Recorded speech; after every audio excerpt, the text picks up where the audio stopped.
This is CHSR 97.9 FM here in Fredericton, New Brunswick, Canada, and you're listening to Python's Paradise, your film and music show. And you know what, folks? Here we are, almost to Valentine's Day. We're about 2 days off, but outside here in Canada, it is blistering cold. We've had a snowstorm last week, and we got more snowstorms to come. But I'm talking to a very lovely lady on the phone tonight who's going to bring some warmth to our little atmosphere here in New Brunswick over the airwaves. Perfect. I got the very beautiful, the very talented, and talented, she's all over the place. Music, acting, and writing a book. Folks, I have Lauren Jenifer Gates. Hello, Lauren. It's okay. It's Lauren Jenifer Gates with one N. You know what? I love that introduction. I appreciate that introduction. It was beautiful. And yeah, I like that. I will definitely bring some more warmth tonight to your audience. Thank you so much for having me on your show. Oh, it's an honor. I know I have to send a little shout out to Steve Joyner, because he's the one that directed you to me. Or directed me to you. Thank you, Steve. Yeah, I've never met Steve personally. I just kind of, I've been doing these podcast interviews for the last couple of years, and he was somebody that was on my friends list. I think he must have connected with me through Lisa Wilcox, I'm assuming, from the two of the Nightmare on Elm Street movies. And, I added him, and I've seen some of his posts and whatnot, and I wasn't sure who he was. But I knew he was involved somewhere in the industry. So he was my first interview guest this year, and I just kind of threw a message out. I said, look, I think we got a few things in common. Why don't you come on and tell me your story? And how cool. Yeah. Well, it's funny because I haven't met him personally, but I saw something he had written on Facebook as well. Facebook is so popular. And it was something about doing a radio show, and I believe it was a podcast as well. And I said, you should have me as your co-host, because I actually host my own show on radio, local radio here in Las Vegas. It's 720 KDWN, and I host a show on relationships called the LJG Show, which is my initials for Lauren Jenifer Gates. And it's called the LJG Show. I hate them, but I date them. And it's a very funny show about relationships of all kinds. Yeah. A little bit of that back and forth thing going on there. What's it like in Las Vegas right now? Isn't that where you're at? Hi. Please forgive me. My phone just cut out. Please repeat that if you don't mind. Okay. Gee, that happened the other night when I had an interview too. It was actually somebody arriving to my home. Sorry, and the guard gate just called. My apologies. Oh, thank goodness. I clicked over real quick. If I'm being honest, so please, if you don't mind, I'm so sorry to your audience and for you. Oh, that's okay. Well, I did an interview last Thursday, and there was a snowstorm when I left the station, but the phone cut out like 3 times, and we managed to get the interview done. And he was, of course, in California, but here I am. Yeah, that's all. Yeah. Anyway, I apologize about that. Yeah. Oh no, that's okay. But I was going to say, you're in Las Vegas, right? Yeah. What's it like there right now? What degrees is it? Is that what you said? Yeah. I haven't a clue. I have been in all day, and I know this sounds really exciting to your listeners, but I've been in all day cleaning, but it seems beautiful out. Is it really the City of Lights? But you know something? I've been to Canada, by the way. Where have you been in Canada? Have you been to New Brunswick? Quebec. I've been to Quebec. Okay. And Montreal.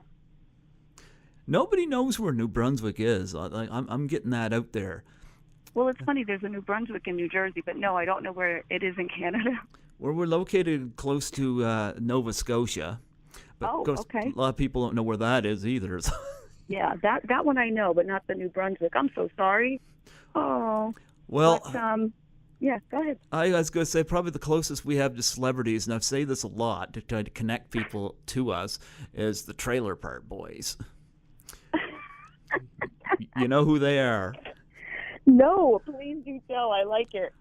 Well, Ivan Reitman produced their first of 3 movies, but they've been on for like 11 or 12 seasons.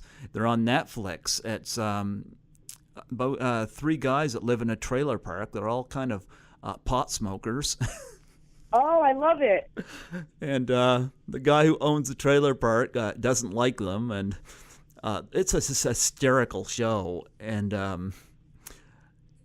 I know one of them is from here in New Brunswick, and I think they're a lot of fun. I'm trying to get them on the show, you know, and yeah. They'll love your show, and they'll love your energy. Yeah, you got to check them out. Yeah, I would like to. How do I check them out? Oh, just look them up online, Trailer Park Boys. Trailer Park Boys. Okay, I'm writing that down, okay? Their first movie, one of them is in prison, and he gets let out, but he wants to stay in prison because he was about to beat the guards in a game, some sports hockey game or something going on there. Right. He wanted back in prison so he could beat this one guard at the sport. That's funny. And you know, you do like you're a critic for movies and stuff like that? Oh yeah. That's pretty cool. So you're really into movies, because I love movies. I love movies. Yeah, I love movies. I especially like midnight movies and stuff where people really get involved. And I love interviewing people from movies I like that I have home, because it allows me to get invest in further in them and promote them further. That's always a lot of fun. Oh yeah. Yeah. And yeah, tell me, give me a little bit of your background, if you would. Well, can I just say this about movies? Okay, so you had mentioned acid bath. Now, I normally don't promote that at all, but I'm really big into helping other people and promoting other people. And so I'm not an actress. I do really well with commercials and hosting and being myself. But that movie that I did was a horrible acting job. But my friends that did that movie, they got an award. I think it was the Sundance Film Festival or one of those. They got an award for the effects. And they're doing very, very well right now. But they also did I did a video, because I'm a singer as well. And it's called Lay Me Down. I actually titled it. And I worked for this guy, Peter McEvely, who just won a gold record a couple of years ago. And he and I did a lot on my, it's kind of like a demo CD, because I found out my ex-boyfriend from high school, who I cheered for, is the president of Universal Records. And we met up, and he said, get me a demo. I've been telling you since high school. And I did. And then I went to, I brought the music there, and they really loved his producing. So, yeah, it's all kind of intertwined, you know, the whole music and films and everything like that. So I love what you do. I think it's fantastic. Yeah. Acid bath, you don't like to promote that, huh? Mm-mm. I haven't seen I play a hooker named Delish. I mean, and my acting is horrific. Like I said, I'm much better at, like, if you have me do a commercial, I can do it in one take, usually. 9 times out of 10, I'm, boom, I'm done. But when it's remembering lines and trying to be somebody else, I'm not very good at that. Just tell us, what was Acid Bath about? Oh, it was just about hookers and gang members, and I don't even know. It was back in 2001, I think, was it? Do you even know?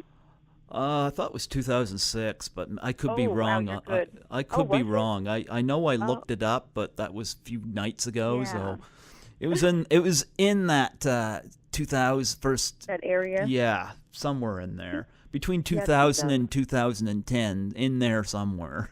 Yeah, I think it was longer, because I know I was in Los Angeles at the time.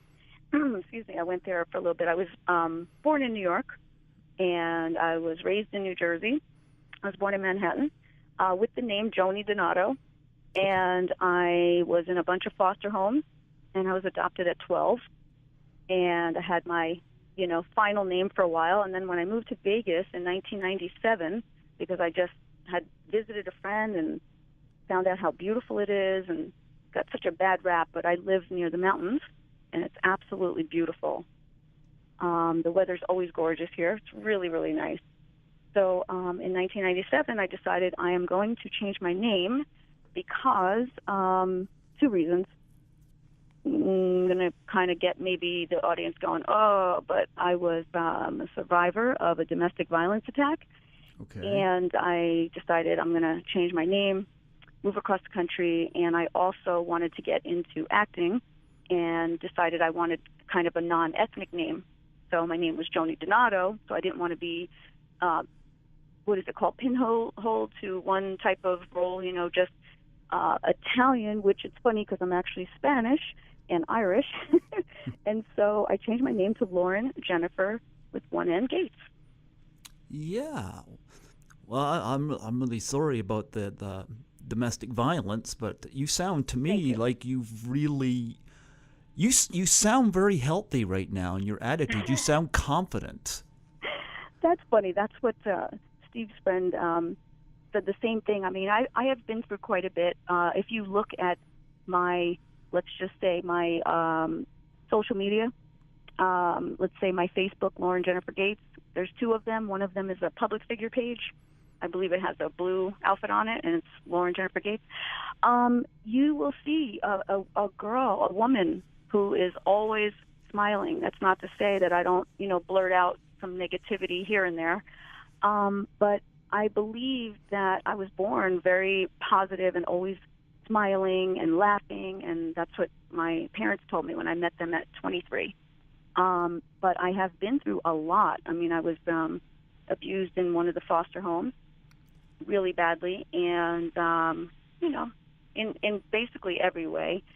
But when I got out of there, I was adopted at 12, and about a year later, the father left.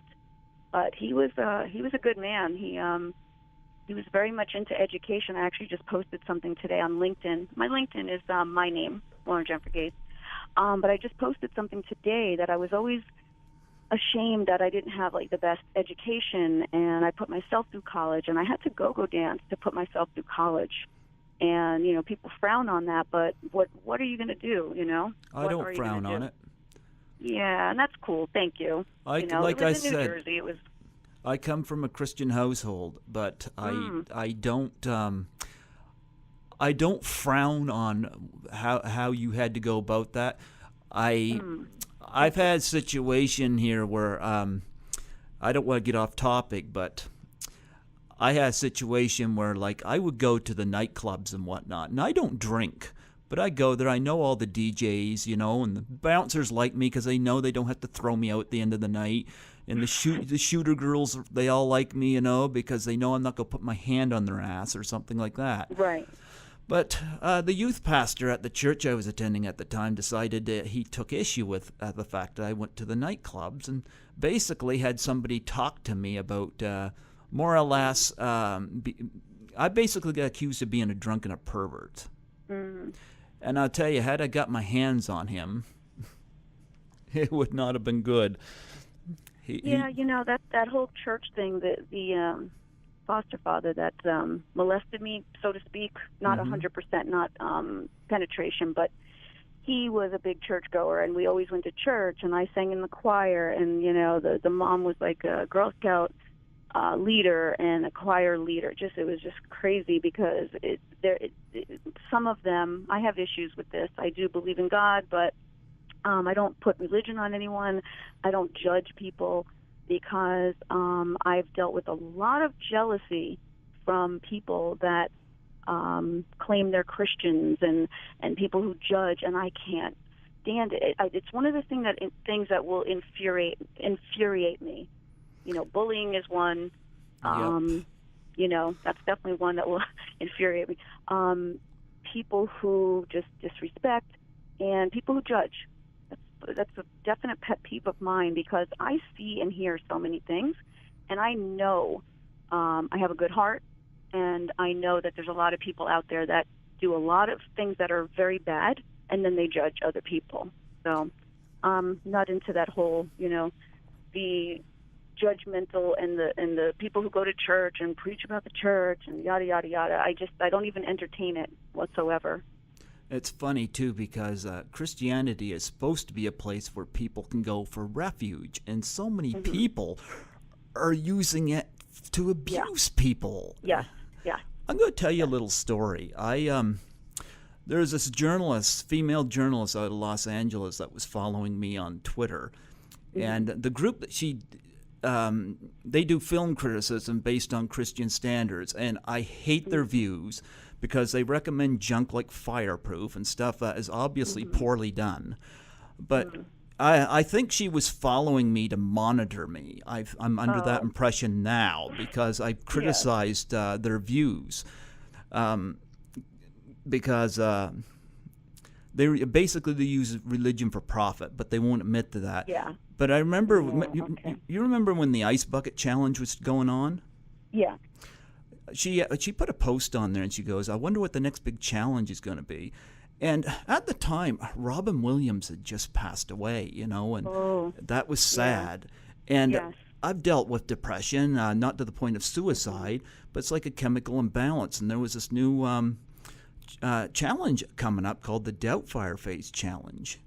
And it involved taking a pie in the face and you nominate 3 people.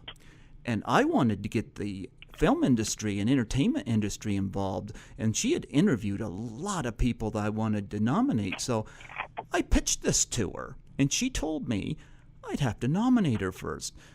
So I did this video up, and I sent it to her, and she says, great video, but I'm not taking a pie in the face, but I hope this catches on. And I thought, what a disrespectful thing to do. Yeah. Yeah. It's. She hopes that it's about the same as seeing somebody have a heart attack, and then saying there's some evil people in the world, and that's why. Okay, so it's interesting that we're talking about this. This is why I throw humor into everything I do. For instance, my show. It depends on the client. I will either call it the LJG show or the LJG show. I hate them, but I date them. But I hate them, but I date them is not about hate. It's about, it's actually EM. I hate them, but I date them. So it's about men and women. And the joke is that we always complain about our wives and our husbands and our girlfriends, boyfriends, et cetera, et cetera. But we still, stay with them. So that was the whole joke. And it really was just meant to be, funny. So I've had several people, of course. I have the internet portion of the LJG show, I hate them, but I date them, and that's more racy, of course. And then there's the radio show, which is recent. It's only maybe 3 months now. So it's more family oriented. I kind of like it because I do have a 10-year-old girl, and it took me a while to get used to not being able to curse, and I'm not a cursor at home. I don't curse. But for some reason, when I get on the radio or the internet, I was just like, cursing up a storm, and it was just fun and silly. But I got more serious with the radio, so I love it. But I do put my shows on Facebook Live, and they're once a week. And tomorrow I have a show, as a matter of fact. Tomorrow at, I believe it'll be around 4:30, and they can watch it on my Facebook on Lauren Jenifer Gates. Oh, nice. Yeah.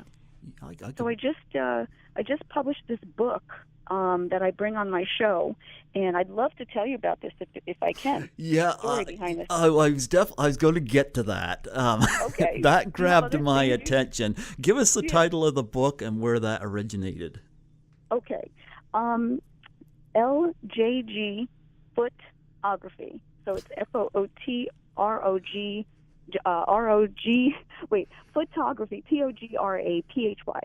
And that's my website as well. It's ljgphotography.com. It's really a cute website. CJ did it for me. Thank you, CJ. It's very, very cute. The book is a book of 20 years of photos, and I originally brought my photo album. Well, the first photo album that I did from 1997 was stolen, and the second one is basically what this book is. But in 1997, when I moved to Las Vegas, I was invited to a New Year's Eve party, and the party was of a girl who worked for, I believe at the time, MTV and Nickelodeon, And she said, oh, you have to come to this party. And I love house parties. I'm not a club type person. I do love to dance. But so I went to this party, and I was in line at the bathroom, and one of the guys said, oh, you have such beautiful feet, because I had these white, if you can picture this, these white heels, and they were lacy, like a leather laces, and strapped up, in front of the feet, and then the ankle, and then a little bit higher, like to the mid-calf, I guess. And all women love shoes. A lot of men love shoes, women's shoes. We love to look at them. We love the design of them, the feel of them. They're just very sexy. And so I do not have a foot fetish, and everybody laughs about that, but I really don't. I don't know. Feet are kind of gross, but I just love my feet rubbed, and I just started, telling the guy, I know what it was. He said, you have beautiful feet, and I said, do you want to suck them? And I was totally joking. So he said yes, and he said, hell yeah. And he started sucking my toes, and at the time, I don't drink either, by the way, but I had a glass of champagne because that was given as you walked in the door of the party, and I got a photo, and the photo is the first photo in the book, and it's so cute because it's made to be funny. It's not a gross book. It's a photo book, so people, if they say they don't read, they don't have to. It's just a photo book, but there's really cute little clever quotes. And I did think that this book was going to be like a foot fetish book, and I haven't even started to hit the foot fetish market. What happened with this book is Bruce Marin is a celebrity PR. I interviewed him on my show. He did a lot of nice things for me. He got me a beautiful review journal write-up from Ginger Moyer. And he got me an interview with WABC Radio in New York City, which was just in June of last year. And from that, I was able to get on another radio show called The Gun Show. So one was a political show, and one was Michael Gunzelman, who does Katy Perry interviews and Fall Out Boy and Blink-182, and me. So the political show was the Bernie and Sid show, and they have probably like 1 million viewers or listeners. And so this has it's taken on a whole new format, I guess, or meaning, and it's becoming very William Carr Art Gallery. I approached them and I asked them if they would do a book signing. I was shocked when they said yes. It was their first book signing, and mine as well. And I also had 2 book launches through this woman here who's amazing. She throws networking events every week, and her name is Yvette Auger, and she threw 2 really nice, classy book launches for this book. One was at the Bellagio, and one was at the Hard Rock. So this book is really, it's shocking me how it's just funny. Like, everybody loves it. They want it.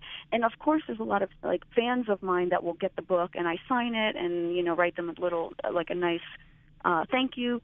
But there's a lot of people that are getting it just to find out, what is this about? At first they're like, it sounds disgusting, and then they start laughing, and it's really, really cute. And it has a lot of stuff about my life in it as well.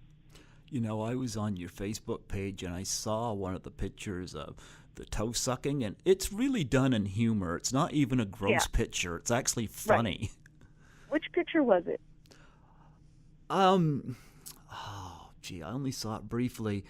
I think you're to the back of the picture, and you see him towards the front, and his toe is coming. Or no, your toe is coming at him.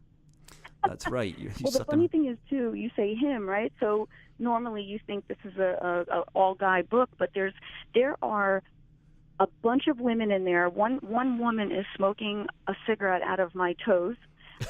There is another woman who's on her knees licking my feet, and I think the quote says something like, she wanted to get out of dishes, doing dishes, so I told her to lick it like you mean it, and it's in a kitchen, and she's on her, knees, and it's just really cute. And I'm in a bikini, and then there's another one where my girlfriend's grandma has her foot, her granddaughter's foot in her mouth, and it just became, there's animals in there. I mean, it's really, really cleverly done by me and my very good friend from Montclair High School, New Jersey, and my girlfriend Jackie. So the 3 of us, I had the photos, and then Christian did the cover, which I think is so nice, and then Kim took it and just rocked it. So yeah, the three girls we spent a lot of time on this book and really put a lot of work into it. And my Playboy, the day I was discovered for Playboy, is the picture's actually on the back as well. So it's quite a lot about my life, and it has everything I've done in that book. And interestingly enough, they mentioned the foot fetish thing, but judging from the pictures, it's really not about foot fetishism. It's more of a humor thing. Yeah, it is a humor thing. It could be both, but I really didn't want it to be a dirty foot fetish thing. I wanted it to be for both. Like, I do want the foot fetish people to love it and enjoy it and collect it and have fun with it, but I also wanted it to be able to be in, a bunch of households. Shockingly, 4 doctors have my book. One is an internist. One is, there's 2 that are dermatologists. And a gynecologist. So wherever I go, I have my book on me, and I show people, and I tell, they're like, what are you up to? And I'm like, look at this book. And blah, blah. So I have, 4 doctors have my book. So it's just kind of crazy. Recently, I sent in my book to Ellen, Conan, Fallon, Kimmel, and Wendy Williams. My PR and I sent in, I did some really nice baskets and really huge gift baskets. And there was a big chocolate foot from Terrific. This is a company who does chocolate feet, and the doctor that owns he's a doctor, the one that owns the company. He gives out these big, huge chocolate feet to his patients. So I called that company, and I was like, listen, I want to send these baskets in. Do you think we can do this? And, maybe put the Terrific stuff in, and the lollipops that have, a lot of times for baby showers, they have these cute feet lollipops. So they're really tiny. They're like 2-inch, different color feet. So I bought a whole bunch of them and put in my CD in the basket. I put in my other business, which is my Jadekins. My daughter's name is Jade. And in 2007, I started a business making stretchy swaddle blankets and a product called Tiny Tucker. And I'm into fashion. I went to school for interior design. So I made this stretchy swaddle blanket because she kept getting out of the blanket, and put the Tiny Tucker over her, and there it went. It, like 16 boutiques, and Whole Foods had it. Neiman Marcus was looking at it. It was just crazy. And then the market crashed. I think it was 2008. And so I still sell them, but I do the radio show now and publish the book. Wow. Do you think Fallon and Ellen and Conan will get back to you? I did speak to an Ellen producer. So far, she asked for, there's actually an Ellen page. I dedicated a page to Ellen, and I'm like in love with her. I love her so much. I love what she does and helps people, and the way she's so positive. And but also I dedicated the opposite page to donating to your local animal shelter, and it's very cutely done. It's like a very soft pastel kind of page, and there's my cat, and he was adopted. So I highly recommend people, getting animals from the shelter. And he wasn't from the shelter, but he was adopted. I did not pay for him like I did my first cat. So they asked me for more details. But also what's interesting is the doctor that donated the chocolates, the woman that works for him, for that company, Terrific, they're good friends, and she does a lot with organizations like nonprofit and things for children. I wish I knew the name of some of the nonprofits, but for like things that have to do with feet and walking and children and shoes and all this kind of stuff. Keston is her name. She married a woman and had a child through a surrogate, and the child has Down syndrome, and she ended up saving the child against all the doctor's wishes and stuff. Or recommendations, and they have a book out, Saving Delaney, and they are being asked to do a Lifetime movie now. So when I spoke to her, I said, if I get into this, into Ellen, I'm going to put, the labels of the chocolates are going to be in there, and your name and his name, the doctors, so that we're all kind of tied in together. I know it's a very odd thing, but we're all tied in there together. So I'm trying to recommend that they do a whole show with the 3 of us on feet. So that's where we're at right now, is they wanted more information. So it looks good. Have you ever reached out to Howard Stern? I am very disappointed in him because, yes, I have. And I was in New York and my PR is the PR that got Jennifer Flowers on his show. And my PR does he does presidents and Michael Landon, Michael Jordan. Well, Michael Landon's not alive anymore, rest his soul, but he has done Barbara Walters. He's been a PR for big people. So to take me on, little old me, it means a lot. And he really believes in the book. He told me, you need a niche. And when he saw my photo album, he's like, you need to publish this. You got to publish. I was like, yeah, Hugh Hefner told me to publish this too. And my girlfriend, who was a publicist for Showtime Boxers, he goes, you got to publish it. So I did. And he wrote to Howard. I wrote to him. We emailed. We called. Oh, my, I couldn't believe it. So when I was out in New York for the WABC interviews, I called and called and called and called, and I kept getting to the next level. And I finally said, listen, just because the guy said, well, we do A-list people. I said, listen, I'm a former Playboy model. I'm a singer. I've done videos, commercials, billboards, the whole bit. I host a radio show, and I have this great book, and it's on feed, and yada, yada, yada. And I said, I'll tell you what, I'll suck Howard Stern's toes. So the guy was cracking up. Now, I'm just going to tell you, honestly, there's no way in hell that I would do that. So I hope you know that, because I'm sure everybody's going, what? I figured that's going to get me on the show. And I did not get on the show. So I actually have a book in my car with a note, a letter for Howard Stern, because it's like, to me, it's obvious. Like, that's one obvious choice, I bring that up because you mentioned helping animals and whatnot, and he and his wife Beth are heavy supporters of the North Shore Animal League. Oh, okay. Which is, because I purchased a calendar Howard did on his wife Beth, and she's gorgeous, and all the proceeds went to this North Shore Animal League. Yeah. Ah, okay. And it was a great organization, and I thought, well, okay, great calendar. It's a great cause, and I thought, gee, you'd think he'd be into something like this, Well, I don't think he even got the message. I mean, the emails go to, basically everybody who works there, and then I spoke to a lot of different people. The PR did give me, Gary's information, so that's who the book is going to now, because I haven't sent a book yet. That's the thing. Oh, you mean Baba Booey? Website. Yeah. Baba Booey. Gary Dell'Abate. Yeah, exactly. Yep. Yeah. So of course, what happens. Now the new thing is hit him with the Hine, John Hine. What is it? Hit him with the Hine. Okay, John I don't Hine. know that one. John Hine. Man. I think Howard's an amazing interview, and I think that he's got a lot of interesting talents, even outside radio. Yes. But you'd think that he'd be into a book like yours, especially since you're a past playmate. I'm surprised. Right. I was the people on the phone. I'm going to be honest. They were not welcoming at all. I was being as sweet as possible. They were just it's just, I don't know. Maybe they just deal with so many people wanting to be. I think to meet me is a completely different story, but it's to get that chance to get on there. And I'm really good at, being interviewed, and in person is so much better.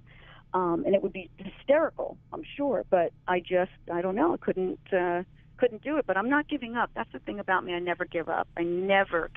So it'll happen. It's just a matter of time. Yeah. You know what? No, don't give up. But, Nope. I'll take you on here. So, I mean, I'm not Howard Stern, but hey, I'll give you an interview. You know what would be amazing is if maybe some listeners, or maybe you or somebody, could write to him and say, you got to check out this woman, because Bruce wrote that in his in his email, and maybe if a few people, 2 or 3 people, say something, and you got to check out her book, or you got to see her website, or something, maybe they'll get if you feel like doing that, I'd be very grateful. Well. You know what? Maybe they'll even get you. Maybe you might have to ride the Sibian to do this. Maybe.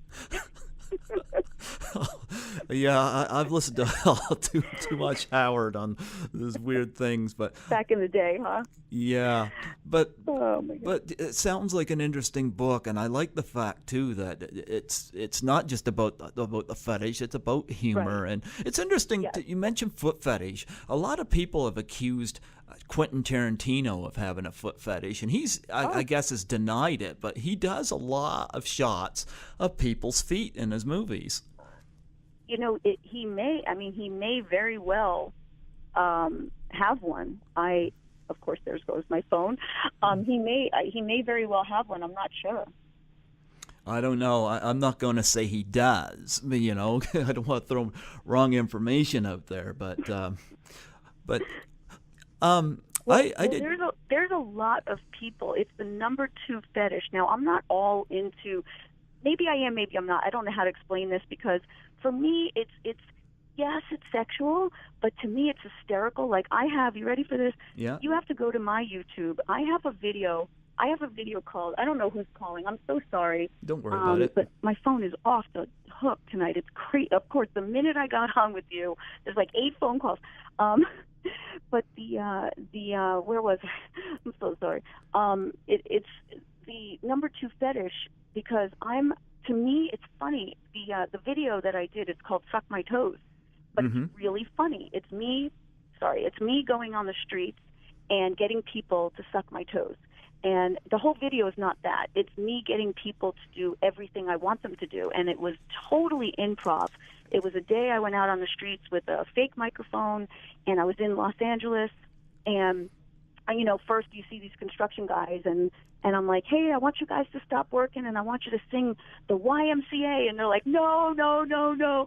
And they really were like, absolutely not. And like a minute later, I got them to do it. So there's the whole video. It's like 8 minutes. That's all it is. The whole show is like 8 minutes, and it's just me doing different things in Los Angeles and making people do funny stuff. And at the very end, I'm like, okay, I have this suckable toe polish, and I would love to know if you would like to try the product. And next thing you know, shockingly, not one person said no to me. I couldn't believe it. Men, women, everyone said yes. I was blown away. I swear to you, I'm on the streets of Los Angeles. They don't know me. And they're like, yeah, okay. And they're sucking my toes. And a bunch of funny people, too, like really cool people. Not slimy, sleazy people, Yeah, I'm going to take a wild guess, because I've heard this before. I heard that the number 1 fetish, and this is really strange, is the rape fetish. Is that true? What is it called? Rape. Rape fetish? Yeah. I don't know. I didn't look into that one. You know what? I actually knew a woman that had a rape fetish, and it's interesting because no woman wants to be raped. Basically, she just wanted her man to take control. Yeah. No woman wants to be violated, especially violently, but I heard that, and it just blew my mind. And it's interesting because one of my I really like Brian De Palma, the film director, and he did a movie in 1980 I really liked called Dressed to Kill, and I really understood. Oh, I love that movie. I love Dressed to Kill. I'm trying to get an interview from that movie. It's difficult. But how come? Why is that? Why? Well, I know there's one person from it I've messaged like 3 times and haven't heard back, and then I heard that she doesn't like to do interviews, and I'm like, okay. And then, okay, that's weird. And there's I find it weird because it's great promotion. It is. I love it.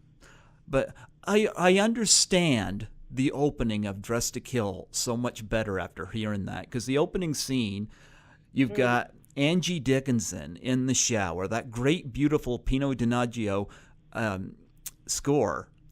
And you got the husband who's shaving in the mirror, and you got Angie Dickinson watching him, and she's lathering up with soap, and it's quite a nude scene. And then the steam is coming up, and so all of a sudden you can see something moving behind her, and this hand clamps over her mouth. And finally she struggles, and she gets the hand off, and she screams, and it cuts to her in bed with her husband having the worst sex. And when she goes to see Michael Caine, who plays her psychiatrist, she's saying, she faked all the orgasms. She hated. Right. And it's weird because she had this, and again, no woman wants to be raped, but it's kind of like, she wanted him to take control. She wanted an adventure. Right. If That was a great movie. Wow, that's an old movie. Yeah, I would have been 8 years old when that came out. Well, you know what? They have a channel out here in right now where you see all those old movies, like the Body Snatchers and Yep. like really cool movies. That was one of them. Yeah, I love that. Yeah, I love Dress to Kill. I love promoting movies like that on here, especially getting guests from it because it helps highlight it and gets people interested. Yeah, that's a shame you can't get the person. Well, there's a lot of people into that kind of stuff. I mean, I try not to get too personal, but yeah, there are. I have spoken about things like that, but I'll keep this one pretty clean. We can always save it for another one to keep your guests, waiting for the next interview. Sure. But no, I heard that, and my suggestion to any woman that has this fantasy is I would I've never talked to a couple with this fetish, but yeah, right. But I knew this woman had it, and her husband wouldn't do this, and my suggestion to them is why not both of you go to the nightclub or something, go in at separate times. And I would tell the husband, pretend to be her stalker and watch her and then follow her home. Don't do anything where there's a camera and go see you do anything, but follow her home and put your finger in your pocket and pretend you're pointing a gun at her, only it's your finger. You're one of those guys, huh? No, I don't do this. I'm just making a suggestion, but oh my God, I love it. But just you tell her what you want her to do. If you want her to strip, order her to strip. To make it sexy, use a squirt gun. Oh, I don't know about that. But tell her what you want her to do, And I think a lot of women would enjoy that from a sexual standpoint. Maybe. I mean, it depends. Okay, so I talk about relationships on my show. So what I would say to, say you were my guest, I would say to you, if you were talking about that, I would say, well, it depends because the chemistry is what it's all about. I mean, if you guys have that type of chemistry, because there's some guys that I might have a total different type of chemistry with, where it's more of an innocent thing, and then there's other guys that I'm really want to get, down and funky. So it depends on, to me, the type of person.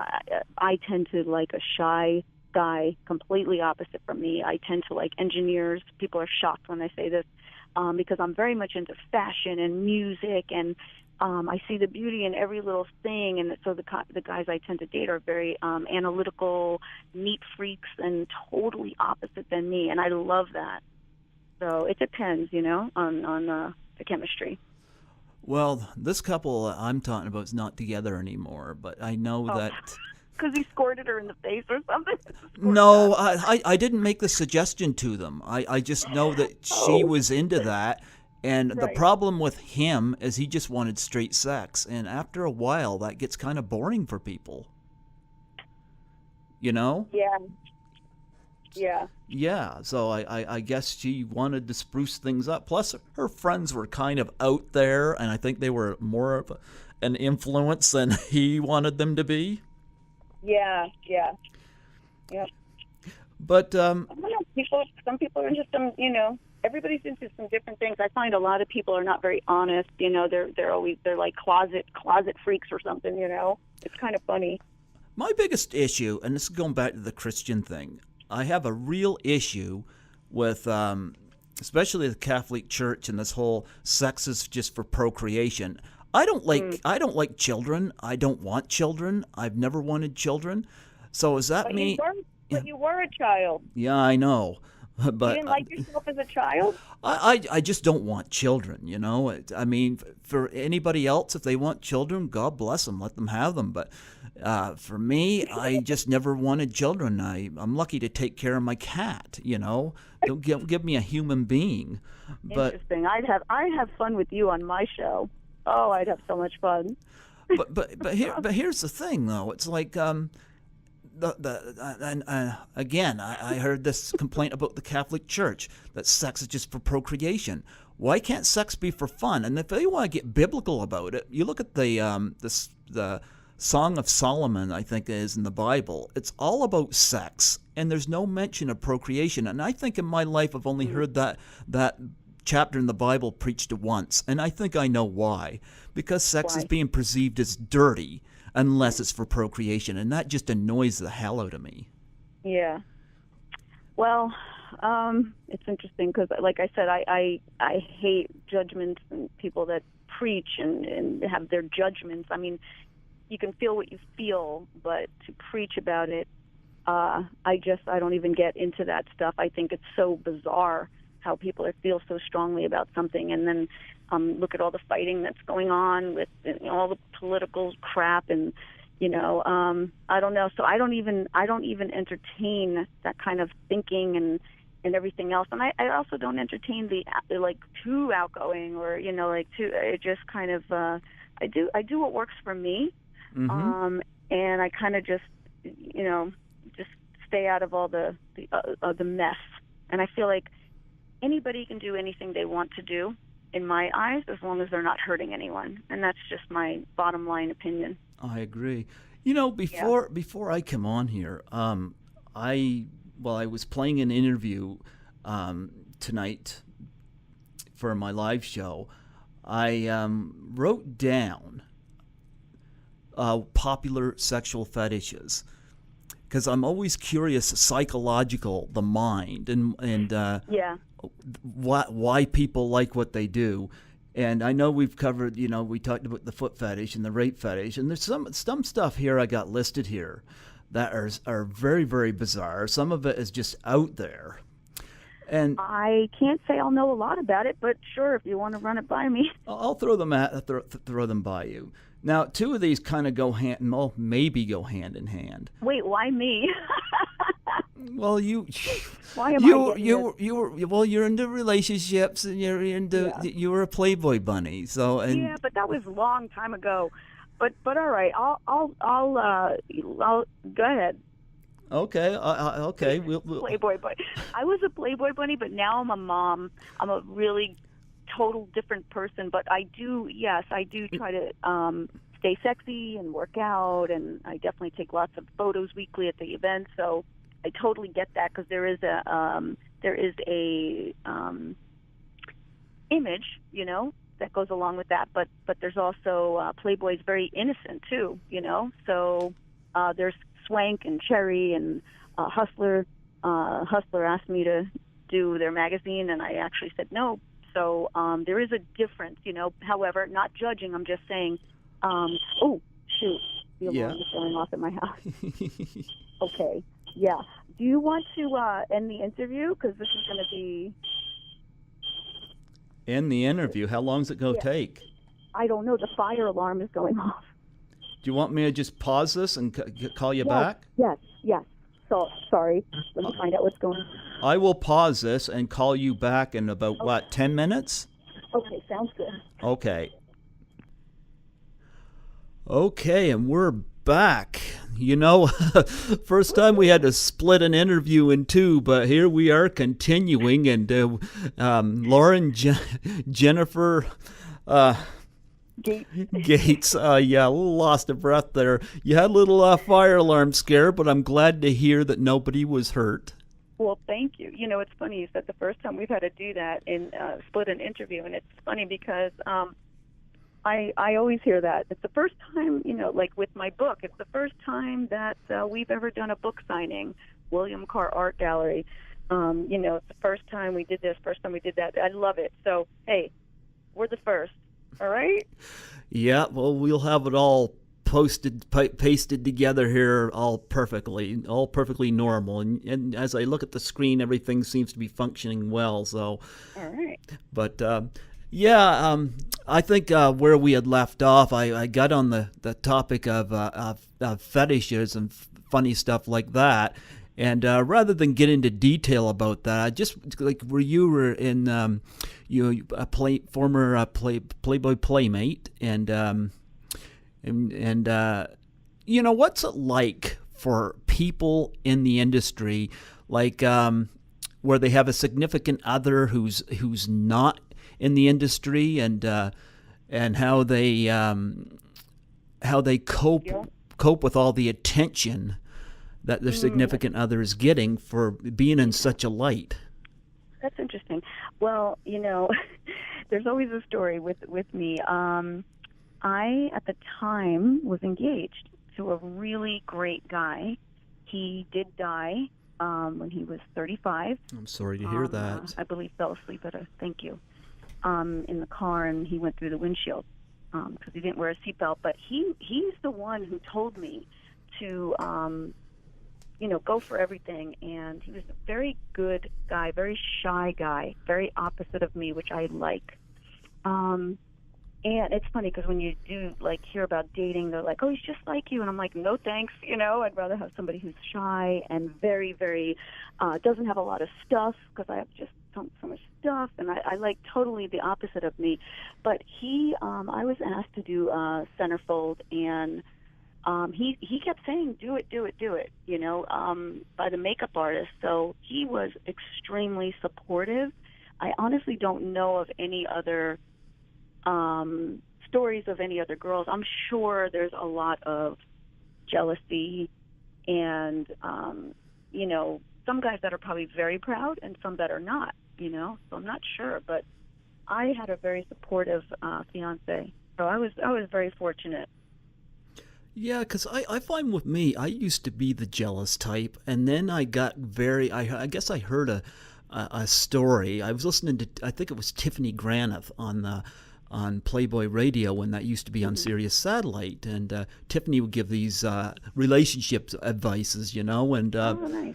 yeah, I always liked listening to her, and she one question that was given, was a woman would be posing or even doing porno, and how their male counterparts handled that, and I always found it fascinating, the guys that seem to be turned on by their significant others doing this. And I looked into this into detail, and I just found it fascinating. It's almost like they're watching their favorite movie, only instead of such and such an actress, they're watching their significant other. And it's my gosh. Yeah. I am an odd bird, because I'm sorry, I might bore some of the listeners, but I am not into a guy that's into that, because I was a go-go dancer for 8 years, and I was extremely clean. It was in New Jersey, so it wasn't topless or anything like that. You had to wear a bikini or a bra and G-string,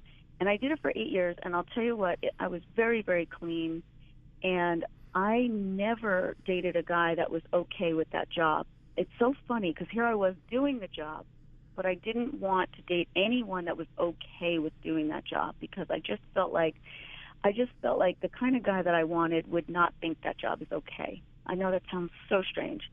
I'm not sure what the psychology is behind that, but I wanted somebody to care, I guess, rather than, oh yeah, go dance, yeah, and let me spend all your money. And because I've heard a ton of horror stories, how these guys would use these women, and they would be working, hours and hours and hours and get the money, and they would love it because they make a lot of money. So if I had a guy that was okay with me dancing, half naked and seductively in front of another guy, I was turned off completely. I was one of those that would like to go to that job, and then when I come home to my boyfriend, it's completely different. I'm in sweatpants and a T-shirt, watching a movie, cuddling up. So that's kind of where I guess my head was at. Yeah, I thought the psychology of that was really, really strange, because it wasn't until about 10 years ago that maybe it was just Tiffany Grant that woke it up into me. I was like, wow, that is strange, because, growing up, going to school and whatnot, it was always people fighting over a woman, or a female, and it was always jealousy. So I never heard of that before, and it's kind of, it fascinated me. I don't know how I would personally react, but I've never been in that situation. But and it's just like the same thing. Like, I've never dated a male dancer. I actually find that really cheesy. No offense to any male dancers that are listening, but I find it extremely cheesy. And it's funny, because here I was doing that job, but yet I would never date a guy It was just, I always dated guys that were engineers, owners of companies. It wasn't about the money. It was about the intelligence and the opposite that I was so attracted to, and still am till this day. I'm very much attracted to the opposite. You know, I'm very artsy, and I am very free-spirited, and I like a guy that has structure and is very analytical. You know, most engineers, I know they're a little bit strange, but I find them to be intriguing because I know nothing about computers. I hate computers, but I find the opposite of me, somebody who is very neat and organized. I find that to be such a turn on, and who's extremely intelligent. That is definitely a turn on. Yeah. Not to say, excuse me, that male dancers are not intelligent, but it's not my style at all. Yeah. Well, you know what, though? You mentioned, you know, Playboy and the Playboy Mansions. I'm not sure if I asked you this earlier or not. That kind of misses on me, so my apologies if I'm repeating a question here, but what was Hugh Hefner like? I think you did mention that. Oh, did he I? Was awesome. He's a sweetheart, and I know he's gotten a lot of, you know, a lot of people like to put in opinions. Yep. A lot of people like to judge, and they weren't even there, you know. Mm-hmm. I was there. I met him. He was great. I actually think I told you how I had, I was joking around, and I had my, this was, I think, his 75th birthday party, and I had my corset with one boob hanging out just as a joke, because I love messing with people. Like, Okay. I have a video called Suck My Toes, and it's on my YouTube channel, Lauren Jenifer with one N Gates, and it's called Suck My Toes, and it's really funny. And I'm just messing with people because that's something I always wanted to do, like as a career, like a Jenny McCarthy or Tom Green or Chelsea Handler, you know, something like that. And now they have, you know, Ellen does that more innocently Yeah. now that I have a 10-year-old. But I love messing with people. So I used to walk around in the mansion that for his birthday like that, and I remember.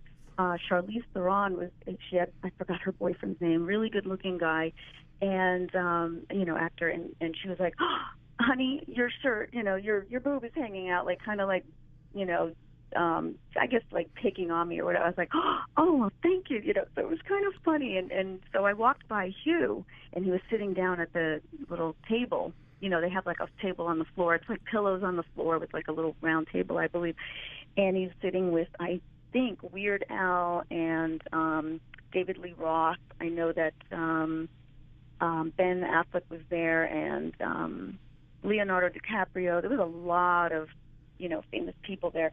And I'm just walking around, and people are laughing, and they're like, "That's too funny," you know, just going with it. And he goes, "Oh, sweetie," he puts up his hand. He goes, "Your boob is out." That's so funny. So to me, he seemed very protective, and, you know, like, that was his business to do that magazine, and to, you know, I guess the PR or somebody might have thought of the 7 girlfriends or whatever. Like, I did not find him to be disgusting or a pervert. Maybe he was. I didn't date him. I do know of one of the girls that dated him, one of the 7 girlfriends, and she didn't have anything bad to say about him. So, and I really haven't heard of anybody that has been at the mansion that has ever had anything bad to say about him. I find it funny you listed off those celebrities that were there. Weird Al Yankovic was at the mansion. Yes, and I have a photo of him and I, and my tongue is out. It was like way before Miley Cyrus did it, but yeah, and it's cute. It's on my wall. I have a bunch of photos. I actually got in trouble because I always took photos. I love photography. As a matter of fact, my book, LJG Photography, is all photos. I love taking pictures. And some of them are from the mansion, but of course the faces are, you know, blocked out. But one of them is like his driver.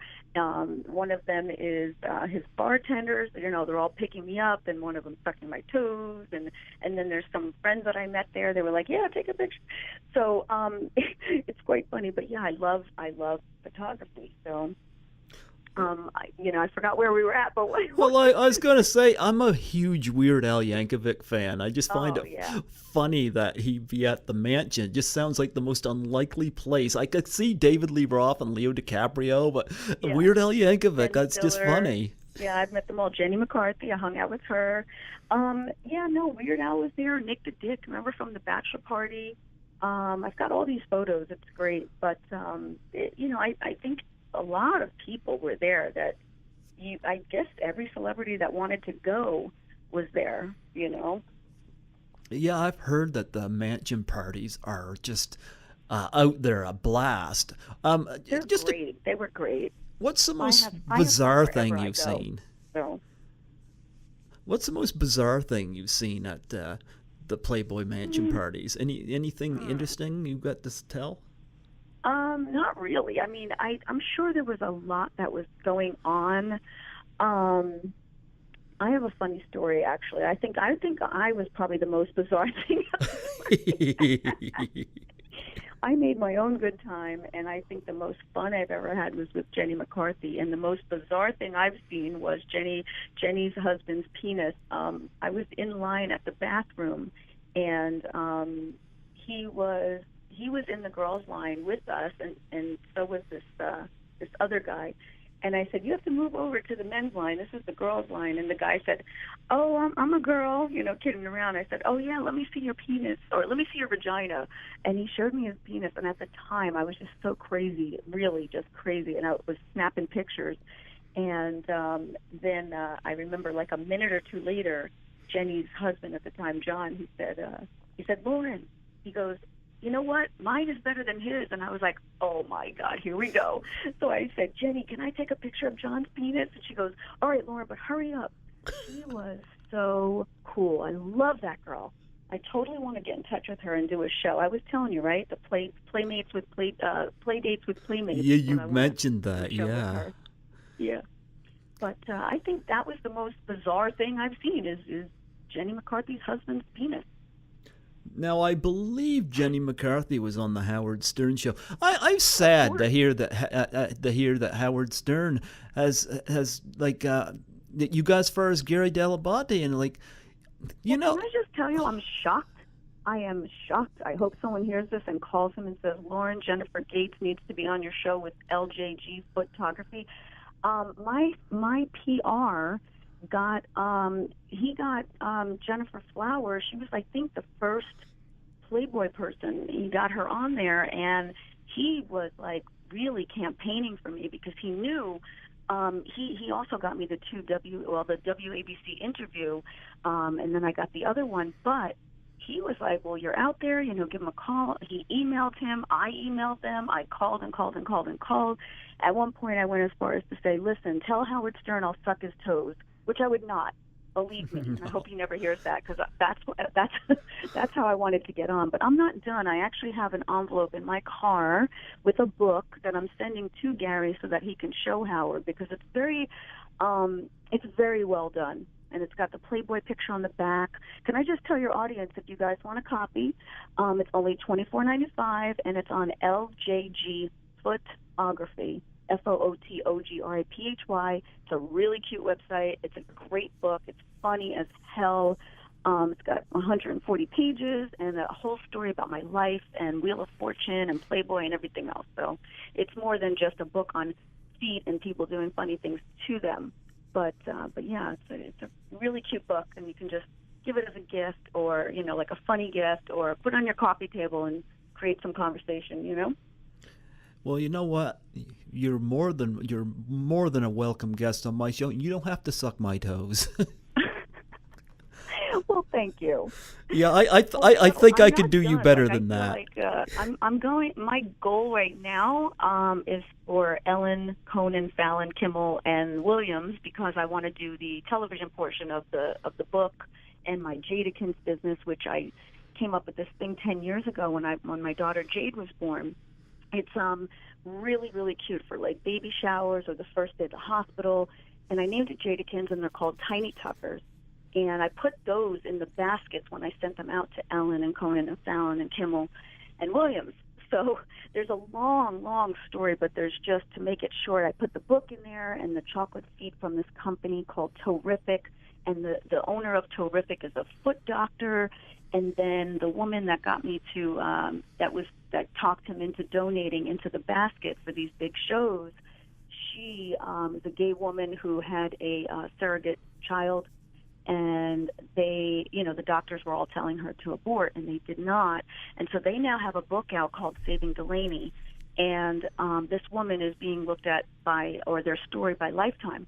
So they are involved in this basket, this process, and everything. So basically, I'm waiting now because I've talked to a couple of producers at Ellen. So I am not giving up. And I just kind of, maybe there was a reason I didn't get on Howard. Maybe I would have done something really bad. Like maybe I would have sucked his toes, and then Ellen would be like, forget it. Who knows? I don't know. But I don't know. We'll see what happens. But maybe Howard will want me when he sees me on Ellen, right? Well, look, I thanks to Steve Joyner, I reached out to you before they got you, so. Yeah, right? Exactly. There you go. Right. Exactly. No, it'll blow up. It'll totally blow up because it's funny. I have not hit the foot fetish market whatsoever. I literally got the ABC shows. If your audience is just coming, tuning in, this book, LJG Photography, FOOTOGRAPHY.com. It went to 2 WABC shows, and one was a political show. My PR got me onto this in New York City. I live in Las Vegas right now, so I flew across the country to do the interview, and it was a political show, so it was kind of funny how that, he was able to tie me in there. And they loved it. They were phenomenal. They loved it. And I'm from New Jersey, so that was kind of a neat interview to be back in New York and New Jersey. And I ended up asking Michael Gunzelman was the guy who interviews all these really big bands. I don't even know if he knew I was a singer, but he did Katy Perry and Blink-182 and Fall Out Boy and then me. And he was fabulous with this book. So it went there, and then the Review Journal gave me an article through my PR, Ginger Moyer, and that was phenomenal, like a really classy write-up. And then William Court Art Gallery, I just went in there, and I was like, by any chance, I figured they were definitely going to say no. I said, would you want to do a book signing? And they said, well, we've never done that before. And I said, well, I haven't done one in an art gallery. I've had 2 book launches, and they were with Yvette Auger out here in Vegas. She does each week like networking events, and she was very kind in giving me 2 book launches at the Bellagio and the Hard Rock. So those are really good places. So if you can tell the book is not a nasty type of book. People are just loving it. It's hysterical, very unique. You ever get to the point to where along with the book you get a free copy of Acid Bath? That's great. You're like, nobody's buying it, so we'll give it away. Oh my God, it was such bad. Please, people, go check it out. It's so funny. I have an IMDb, but I don't even know how to, that's why I like techies. I don't know how to add to it, but I'm telling you people, I am not an actress. If you see this Acid Bath with Lauren Jenifer Gates with one end, you will crack up. Like, I play a hooker, and I'm all scared and shy, and, my body was slamming. I was 98 pounds and ripped. But yeah, I don't know what the hell I'm doing. So I always tell people I'm not an actress. I tried. I changed my name from Joni Donato to Lauren Jenifer Gates when I moved here to Vegas in 97. And yeah, I tried. I was like, okay, I want a non-ethnic name.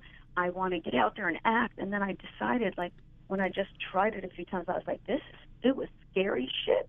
Really, really scary. I tried out for an HBO pilot, and I almost vomited. It was so scary because they had these casting directors come in to the acting class. That was actually in L.A. when I lived out there. I should have really done singing out there. So, but I've done a lot. I've been in a bunch of bands. Here in Vegas, I was in 3 all-female bands and did the choreography and lead singer and everything else. So I've done quite a bit besides the Jadakins and the book and Wheel of Fortune and everything else. I know what. I was joking with my brother, and I said, we got all these film festivals out there. I was like, wonder why they haven't done what they call the shitty film festival, where they can play The Room and The Apple and Geely, and they could throw Acid Bath in there. Throw acid? Well, can I just tell you, the people who did Acid Bath, they're friends of mine from LA, they won awards for their special effects. They were I haven't really seen good. the film, so I can't judge it. I'm Oh, just okay. going by what you're saying. Yeah, and you know what? They did my video. If you go to my YouTube channel, Lauren Jenifer Gates, Jenifer with one N, you can see a video that they did that was amazing. We did it in one day, a few hours. They edited it. I picked out some guy out of a bar. I'm like, do you want to come be my boyfriend in this video? And it's a song I sang for Peter McEvely, who won a gold record. He hired me to sing this song, and I changed the name of it to Lay Me Down, and it went to, like, I think it was it ABC, NBC? It went to, I'm not sure. It says it right on the video. I made sure to put that in there, but it's a really nice video, and it's very Sade-esque, and then he made another version that's somewhat like a Madonna type version. So he was amazing. But yeah, so those people did that video. It's funny, you see Acid Bath and then you see Lay Me Down, you're like, what? But it just shows how talented they are. Wow. And that was in the beginning, yeah. They're great. Lou Garcia and Annette Irwin. Yep. So you mentioned music. Let's talk about your music for a minute. Okay. I'm a little lost on that. Do you have like a CD out or anything like that? I do. Okay. I kind of stopped doing it because when I had my daughter, I did the Jadakin, so that was 10 years ago that I just sang last night with Callie Tucker, who is from The Voice. I go see her at T-Bones at Red Rock, and she's incredible. And she's always going, come here, because I'm a huge fan. And it's funny because I do a radio show, the LJG show. I hate him, but I date him. EM. Yep. I hate him, but I date him. And I have, like, obsessed fans. And I'm like, I told her, I said, Callie, I'm an obsessed fan. Like, I literally just posted tonight on Twitter, at Suck My Toes Now is my Twitter account. And it's not dirty, but, so people might be expecting, toes, a lot of toes. But yeah, I sang with her last night because I do have the love of singing. And I was in a ton of bands, and I did put together a CD, I think it was 05 or 06, when I ended up, my girlfriend told me that she met the president of Universal Republic Records, and she mentioned his name. I think she was working for Nickelodeon and MTV at the time, and when she mentioned his name, I said, well, guess what? Anise, I dated him in high school. So I was quite shocked by that, and she was too. She's like, only you, Lauren, because it's true. There's always this, I call it 6 degrees of separation all the time, where I'm constantly meeting people and connecting, and there's always some sort of connection. But yeah, I called him, and of course they were like, oh, he's not here. And I was like, all right, just let him know that Joni Donato called from Montclair, New Jersey. And all of a sudden he picked up the phone. It was like, Joni Donato. Oh my God. So one thing led to another. He was going to bring his wife, and I was going to bring my boyfriend at the time to meet when he was in LA, because they're out in New York. And he ended up coming with his entire crew that worked for him, and I went by myself. My boyfriend at the time had to work, so he made me sing. It was so scary, but I did. And by the time we left, he was like, and he was bragging too, oh, she was in Playboy, So it's funny because I'm so humble about it. I've only been talking about it for the last couple years on my show. That's it. Like, I've mentioned it and I put it in the book, but I never ever really talked about it for all those years. And basically he just said, hey, get me a demo. I got him a demo, and he sent me out to New York, met with his A&R, and the A&R asked me for more music, and he actually really liked Peter McEvely. And I think Tim Kobaz was also a really good producer. It's just, I'll be honest, it's just a demo. I don't even know if I was in the studio maybe one time, and I put together this album in 3 weeks, full-on album. And again, like I said, it's a demo, so I hope people don't expect much. If they want to buy it, they can get it on my, they can go to my website, LJG Photography, and there's ljgshow.com. They can click on that, or just go to ljgshow.com and they can buy it through there. So it's called Breath of Fresh Air, and it's got a picture of me. It looks looks like a country type of CD, but yeah, it's got some stuff on there about my life, and it's a little sad, but I put my heart and soul into it. And like I said, it was 3 weeks and never was in the studio, and I wrote songs and met with producers, and bam, just put it together. Wow. So when I showed the A&R, he was very sweet. He said work more with the Peter McEvely, and then I didn't know this, but I was pregnant, and so now I just brokered the artist to Universal. Okay. Yeah. You know, it's interesting. I listen to you, and I'm like, you know, you've been in Playboy, and you've done a CD, you've done a movie, and now you're an author. You're a very passionate author, and you're a mom. Like, you're a multitasker. And a business, the Jadakin's business. Oh, that's right, Lawton. We can't forget that. Yeah. And you get your own What I radio do. podcast, don't you? I also had a podcast for about 2 years. It was called I Hate 'Em But I Date 'Em, and I decided to try radio, which is very, very different, you know, because you can't curse and stuff like that. So I got a lot of heat from doing my little podcast. I thought it was so fun. I didn't know what I was doing. I had a great time, but, my mom just wrote me my adopted mom. She said, "You're better than that," So I get a lot, and I just feel like I don't know what it is. Maybe I just don't care, but I feel like I know who I am. I know I'm a very good person. I'm a very caring, loving person, a great friend, a great mom, and I'm clean and I'm classy, and and I'm funky and artsy. I don't worry about what people think if I cursed on the thing or pulled out my vibrator to give it to the production manager. It's funny. Like, I just find it to be funny, and that's what she really taught me, because she was a free spirit, but yet when I was doing these things, she was like, "You're better than that." No. So it's funny how you get judged, but Yeah. I just don't care. I really don't, because I know I'm not hurting anyone, and I don't think I was disgusting, and no offense, I'm not into porn, but I do not judge people that do it. But I wasn't doing porn, so it's like, I don't care. I really don't care.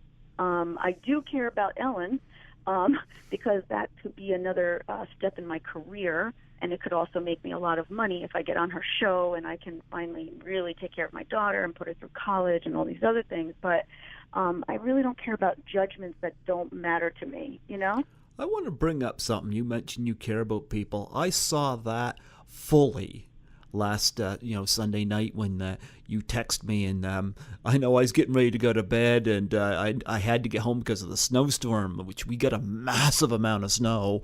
But I know you said that there was the fire alarm went off, and I know, judging from your text to me, you were very concerned that for the person that the fire went up, and I'm glad the person was okay and everything was all right. But I got that sense from you, that we got to reschedule for another time. I can't do this. I need to see what's right. happened. So I got that sense that you are a compassionate, caring person. Very extreme, even for you. I think I even told you, get home safe and make sure you're safe. And yeah, I'm very, very compassionate and caring and loving, and I'm not perfect at all. I'm usually always late.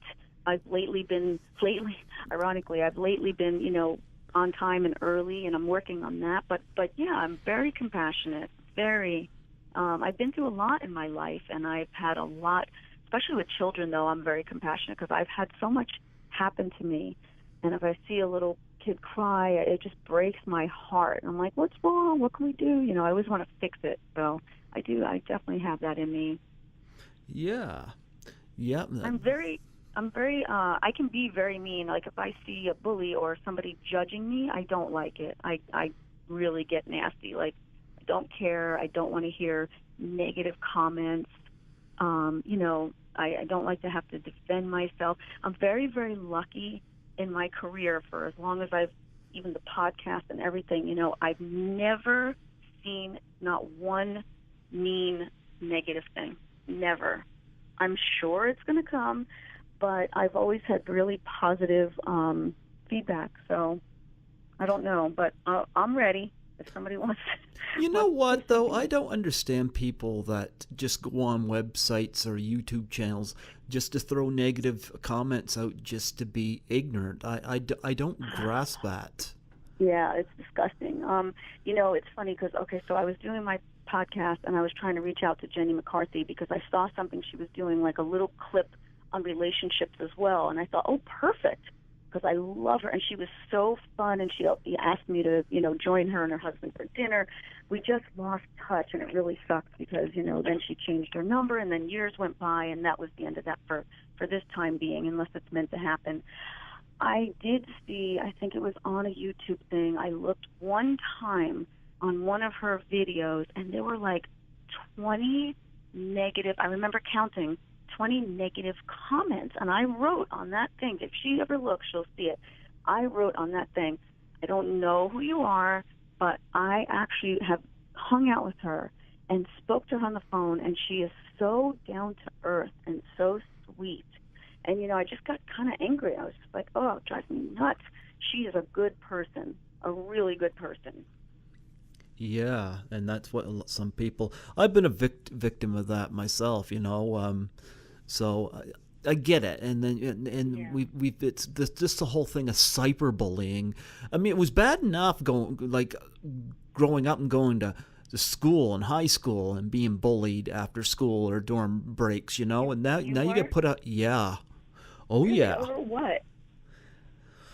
I was what you call socially awkward. I had a lot of OCD problems growing up. I was attention deficit.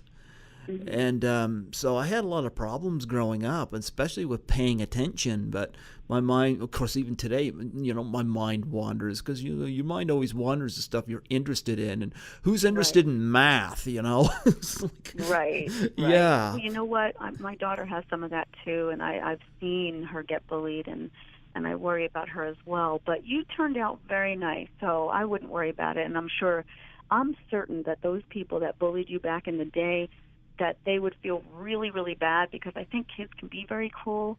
I grew up with a foster family that was very aggressive. My father used to beat us all the time, and my sister used to fight with me. It was crazy.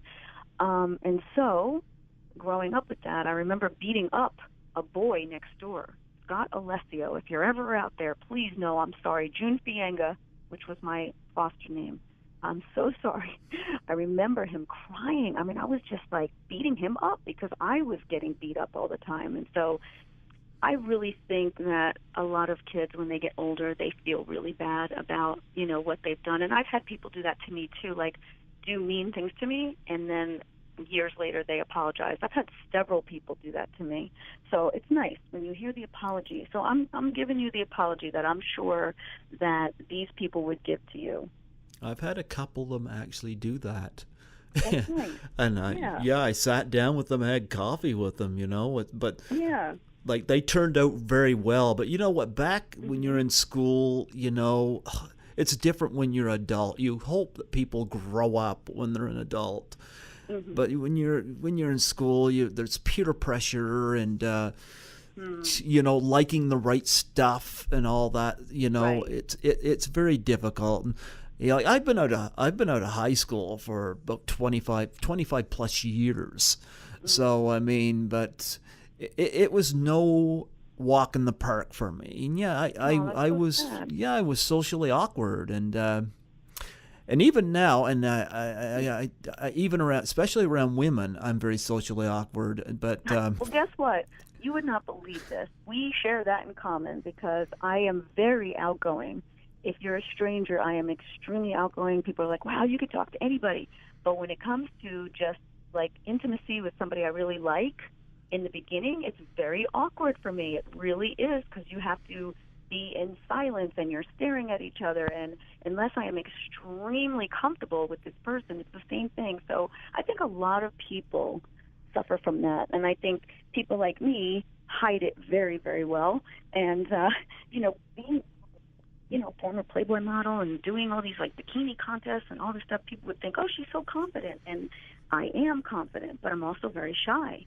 And not a lot of people know that about me at all. And my daughter's very shy.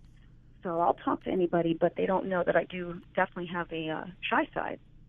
You want me to tell you one thing I did do within the last 5 years? And sure. I can't believe what it did to me.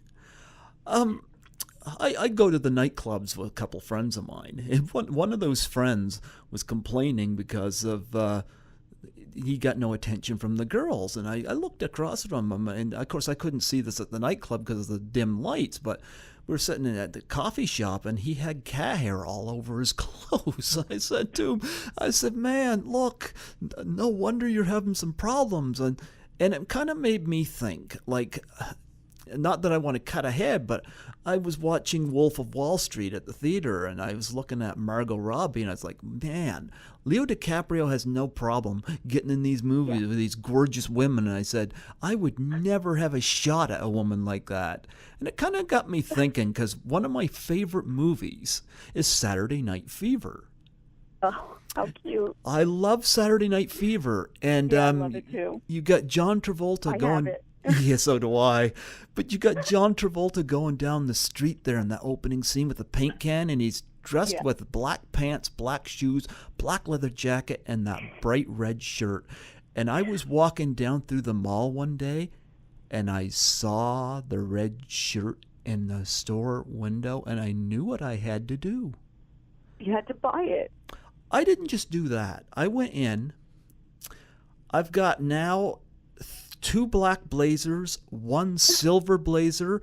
I've got shirts of every color, not just red. I've got every color, all the bright colors, the blacks. No, no whites though, because whites get dirty so easily. Yeah. But I gave myself a makeover. That's so awesome. You And did that all by yourself. But here's my question. Yeah? Did you get the paint can? No. Well, you know what? I did it because I wanted to get a girlfriend. I still don't have a girlfriend. I don't care. Oh, that's funny. I don't care. You know, it's weird because my hairdresser, the woman that cuts my hair, my barber, is a female. She's known me for years, and she goes, and she couldn't believe when she heard that I was going to do the makeover. She didn't take me seriously until she looked at me, till I showed her what was in one of my bags, and she was like, "Wow, you're serious." But what gets me is that my family and my friends have noticed a massive change in my attitude. I'm not throwing hate towards myself. I'm actually But you know what else happened though? I went to the nightclub one night with my friends, and there was a shooter girl there that always talked to us, you know. And she come over and she started talking to my friend. And, you know, and I know she didn't recognize me. And she was talking to my friend, and my friend goes, "Hey, you haven't say hello to Greg." And she turns and she looks at me and she goes, "Oh my goodness, I didn't recognize you." And I've gotten that a few times. It's a major compliment. Yeah, that's awesome. That is really awesome. Good for you, and I hope that your story inspires other people. Yeah, but, you know, it's interesting because I went in it because, you know, I wanted to connect with the ladies. But now, you know, I'm kind of fine now. I don't really need it. Yeah. Yeah, and I think maybe that's what I needed to do. I need to feel better about myself. Yes. Well, confidence is very attractive. It really is attractive. But it's nice. There's a fine line, you know, between confidence and cocky. Yep. And cockiness, of course, turns people off. Yeah. And confidence is very sexy. So that is going to, and it's hard to get confidence. Like if you think about it, if you listen to other people, it's very hard. I mean, I've heard so many things from my own family, you know, my adopted mom, my foster mom, very negative things, and about less than a year ago, my real mom, my biological mom, said something to me that was shocking, and it's really weird. I've never said anything negative to my daughter. I would feel awful because it sticks with you for the rest of your life. Oh yeah. So what I find is the older I get, I don't give a crap. I feel like when somebody says something to hurt you, and they know they're hurting you, okay, I get hurt real quick, and then I like next day I'm like, screw it, you know, F it. I really feel like that because I realize where it's coming from. When people talk bad about you or put you down or say things that they know damn well are going to hurt your feelings, it's because they are intimidated by you and whether it be your beauty, your talent, your love of life, or they feel intimidated or jealous. And I've heard this from 2 family members about being jealous, and it makes sense. And I remember one time saying to my aunt, she had told me she was jealous of me. It was devastating to hear this. And my adoptive mom said it once too. And it's very devastating, because all you want is to be loved, especially me being in 7 foster homes or something, or 4, I don't remember. But being in this abusive, you want to be loved. You just want somebody to freaking take you and say, you can do this, you know. But when you hear those things, it's very painful. But I remember my aunt saying, you know, that she was jealous. And I remember my heart-wrenching feeling that I had in my gut was like, and I said to her, I remember saying, I wish I was as confident, I wish I felt as good about myself as you and everybody else seems to feel, because I kept hearing and feeling jealousy. And so now I do feel that confident. And it's funny, because back then I was like 98 pounds and perfect and this and that. Now I'm just me. I'm much more confident. I think it takes time, and it really takes a lot of understanding about other people and how they react. And it's very, very interesting, because it really isn't about you. It's about them, about how they feel insecure. And so they put you down so that they feel better. And I have dealt with this all my life with friends. It's funny, because I have all the fans that say nothing but nice things, and then these are family members or like, you know, sort of friends, but that will say these things. So I only surround myself now with positive people who have good things to say, who have my back, who don't lie to me, steal, cheat, you know, and that just are good friends. And that's it. I would rather have one or none than have a bunch that are judging me, talking about me. And that's a big thing, is anyone who judges me, they're out. Like I'm like, goodbye, that's it. Because I just don't judge people, and I don't want to be judged. Because I feel it's unnecessary I don't care about their opinion, because where is it coming from? There's nobody who's perfect that has the right to judge somebody in a negative light. Wow.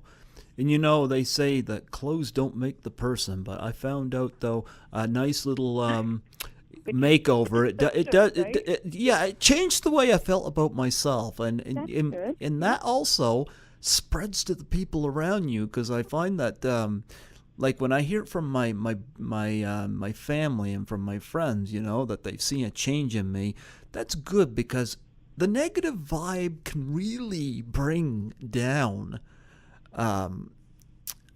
bring down a scene, you know. Yeah. So I'm really glad I did that. I just wish I did it 20 years ago. Before. I know. It's always in hindsight, right? Yeah. That's great that you did that, though. It really, really is. You know, and this is funny, because you were talking about like fetishes and things like that. And my book and the fact that I go out on the street, if you look at Suck My Toes, you'll totally know who I am. And it's not all about toes. I just went on the street to do a hosting demo of how I can get anyone to do anything. And I was shocked, because I got everyone to do everything I asked. And it was really funny. You know, there's like construction guys, and I'm like, I want you guys to sing YMCA. And they're like, no. And within a second, they did it. So it's funny, and that is about confidence, and it's about making people laugh, and about having fun in life. And that's very difficult for a lot of people to do. And I feel like I've been through so much, and if I wanted to, I can go the other way and be totally depressed, and I can be that victim, which I have been that victim, and I've been, you know, had 2 domestic violences and one where I was nearly killed. And I choose to turn everything into humor, because the pain is very painful. The pain is so deep and strong that if I let that come into my life, I think I would really not be doing very well. And I think that's why there's so many alcoholics or drug addicts. And my adoptive mom, you know, my biological mom was an alcoholic, and I get it. She's been through a lot, and I know what she's been through, some of what she's been through, and I'm very, very fortunate to not have an addiction like that, where I need something to take away the pain. So the way I take away pain is music and thinking positive and making people laugh. And I just even if it's kind of like you put it out of your mind and you pretend, you just got to go on. That's what I do, and that's why I'm like that with my daughter. Just always like complimenting her, telling her how important it is to be nice to other people and to be confident, and how beautiful she is on the inside. Which is I always say, you're so beautiful, and then I go, but you know what's more important? And she goes, being beautiful on the inside. And I teach her that. And as a parent, I think there's a lot of from my experience, my daughter's 10. There's a lot of parents that I don't think they don't care, honestly, about if the kid is, neglecting your child, as long as their kid isn't being neglected, So I think as parents, we have a big responsibility to raise our children right and raise our boys to look at the girls and and kids to look at us when they're speaking to us, because everything, as far as I'm concerned, went out the window. A lot of respect is gone. I can only work on my child, and I remember my daughter had a friend over the other day, and I said, "You are so smart," and I meant it. She knew all the 7 continents at 10 years old, and I was like, "Wow, you're smart." And she goes, "Well, that's not what Mrs. Beep said." So there's a teacher out there that I've actually heard putting down another student, and then this was the second one that I know about. And so I'm a big advocate for children, and I just was blown away by that. And I know that's something that will affect her for the rest of her life, and the other boy that this happened to as well, And I was right there when it happened, told the principal, got yelled at because I was volunteering and I wasn't supposed to say anything, and it just was a big mess.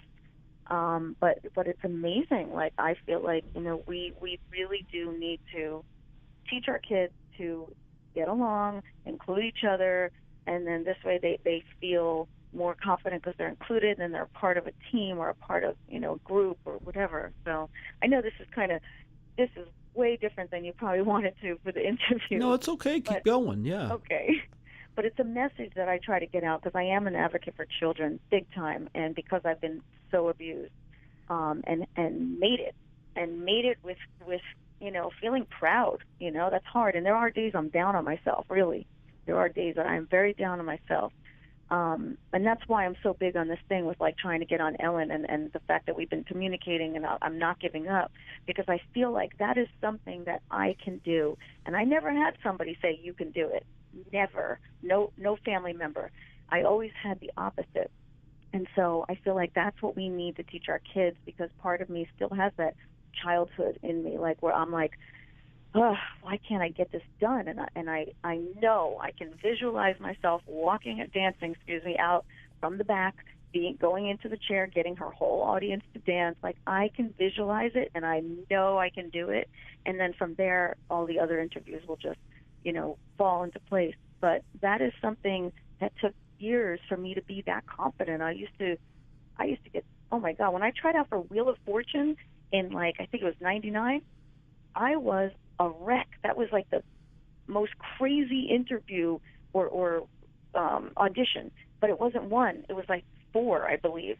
There were I think it was 12,000 people, and they only picked 12, and it was crazy. It was nuts. I remember the day they came into Las Vegas, and I was like, I'm going to get on that show, and I was in a band. Here's an example, okay, of this.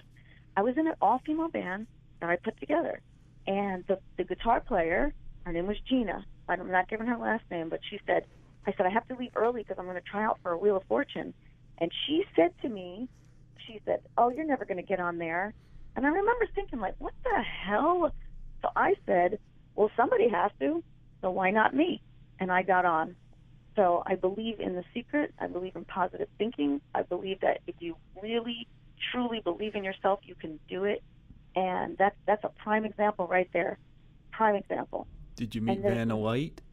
What's that? Did you meet Vanna White? Of course I did. I met Vanna, Pat Sajak, and I had a great time. I've got it on my demo on my YouTube channel. I think it's called, what is it called? I forgot what it's called. It just says it's a vague demo, maybe just my name. I forgot. Demo reel or something like that? Yeah, it's really cute, because it's got a lot of stuff in there. And it was a demo from 1997 to maybe 2000 or something. A lot of commercials and billboards and lots of stuff I've done. It's also, too when dealing with children is highlight their abilities, the stuff they're really good at, and That's right. throw them encouragement at them. Because because that could really branch into something in the future. You said it. When I moved here, think about how difficult this was. I moved here and I didn't know anyone. I knew one person actually, and I just came out on my own. It was hard, but I was excited. It's beautiful out in Las Vegas where I'm at, on the west side, and it's near the Red Rock Mountains. I have actually a view of the mountain where I'm at throughout almost my entire house. It's gorgeous. And I came out here, and I remember saying to my adopted mom, I was watching Gwyneth Paltrow, I think, talking about how she was so close with her mom, and I don't know what I would have done without you. And I said to my adopted mom, I said, Mom, I really need you. I need you to believe in me. And I just wanted her to say, I believe in you. And I really felt like that's all I needed, and I can do it. And so she said, I believe in you. And I was like, wow, like the feeling that I got was incredible. But then she followed up and she said, and I believe in fairies too. Oh. Okay? So that set me back for years. It was just words. But the words were so powerful because I wanted that acceptance and that love. Now I don't give a damn. I know who I am, and I wish I knew who I was back then because I'd be a lot further in my career right now. But I have done so much to be proud of. And basically everything I've ever went for, I could say honestly, everything I've ever went for, I got. I've done it. So, there were auditions that I went for that one of them was, I always wanted to host. I love hosting. I think it's fun. emceeing, hosting, things like that. And one of these was for E-Entertainment, and it was for something I love dearly. I went to school for interior design, and it was called Homes with Style. And they changed the name because that's what they do when you audition. They have a certain name and then they change it, I guess, so people aren't like, I almost got on that show or whatever. And so I was one of two people out of thousands that got to the last two, and I didn't make it. So that was heart-wrenching. And then I tried out for the Grand Ole Opry audition. But it was like something like $100,000 a year. It was crazy money, and I thought, this is a great career. And same thing. It got down to the last two.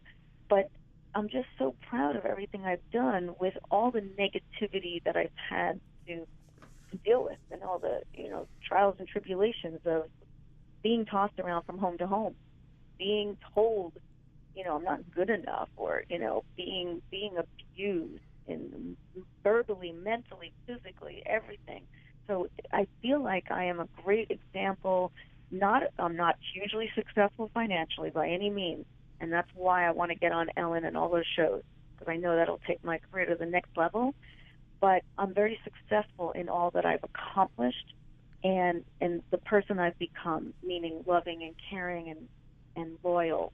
So I'm very proud of that. I really am, and I feel like that's why I'm an advocate for children and neglected children, abused children, animals, domestic violence, human trafficking.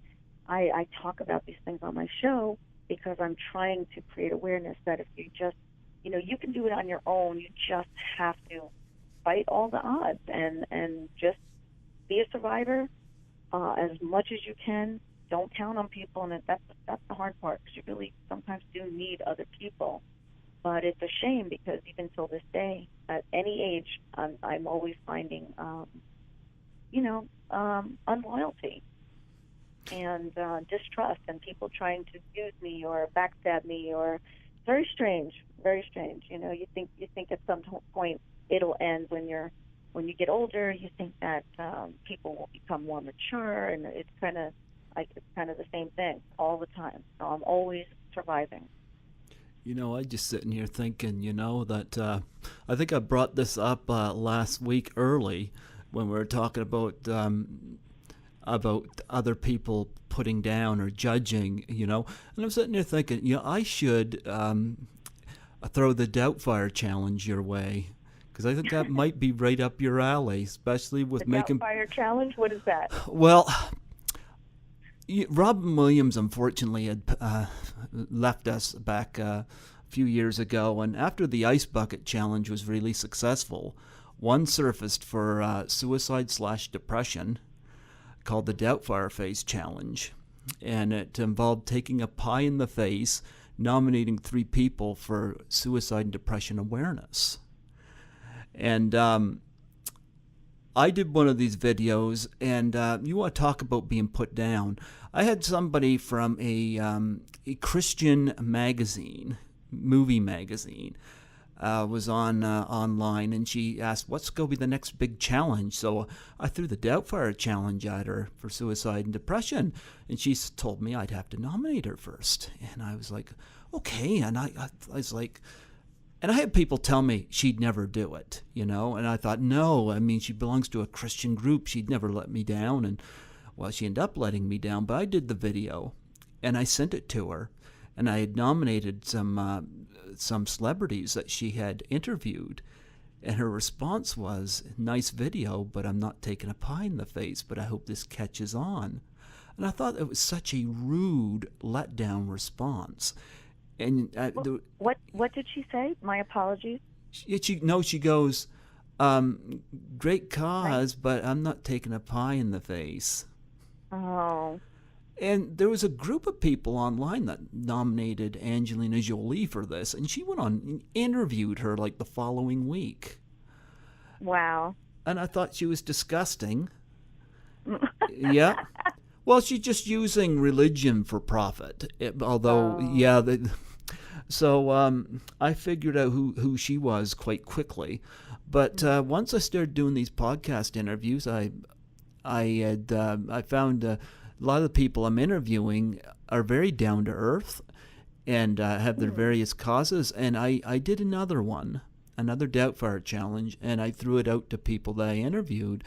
And I had a Canadian actress from a Canadian thriller that I was a big fan of hers do the challenge. And one of the actresses from the Friday the 13th franchise did the challenge. And I had an author who also did a trivia book on the Friday the 13th franchise do the challenge, and he threw it out to a bunch of actors from the films. And I've had a former Miss USA and somebody who is also in the film industry who hasn't done it yet, but I know she's going to. It's just a matter of time, but I've been in touch with her about it. So how does this work? Well, you do a video, even off your phone or whatever, you know. Somebody takes a video and you do it for the Doubtfire Face is basically for suicide and depression. And you can, if people want to donate, you can go to the American or Canadian Foundation for Suicide Depression Awareness. And what does that money go towards? How does that help people that are suicidal or depressed?